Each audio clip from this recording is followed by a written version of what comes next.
ano yung mga susunod na hakbang ng Pilipinas Hmm. para dito sa 20% na taripa na 'to, 'no? Unang-una po ng pinakamadali sa lahat, hindi naman sa pinakamadali, 'no, pero ito yung maaaring gawin sa madalian, 'no? Maaari tayong makipagbukas uli ng usapan, makipag-usap ang Pilipinas sa Amerika para klaruhin, 'no? O baka pwede pa tayong humiling ng mga exemptions o adjustments o palugit pa, 'no, patungkol dito sa taripa na 'to. Nadadaan naman po 'yan, 'no, sa diplomatikong pag-uusap. Pangalawa, ito yung estratehiya na maaring gawin ng Pilipinas, kailangan nating palawakin yung ating merkado, no?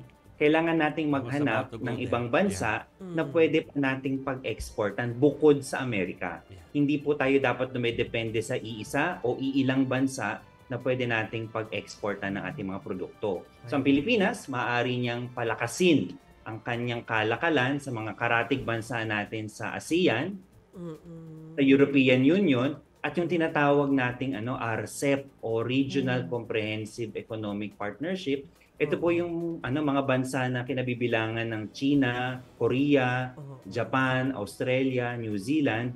Maaari nating palakasin pa, no, padamihin pa yung ating mga transaksyon sa kalakalan sa mga bansang ito para hindi tayo nalilimitahan lang na kailangan sa Amerika, no? Kailangan lagi tayong may maraming export sa Amerika. Mabuti, Marami pa po yeah. ang bansa na pwedeng paglagakan ng ating produkto.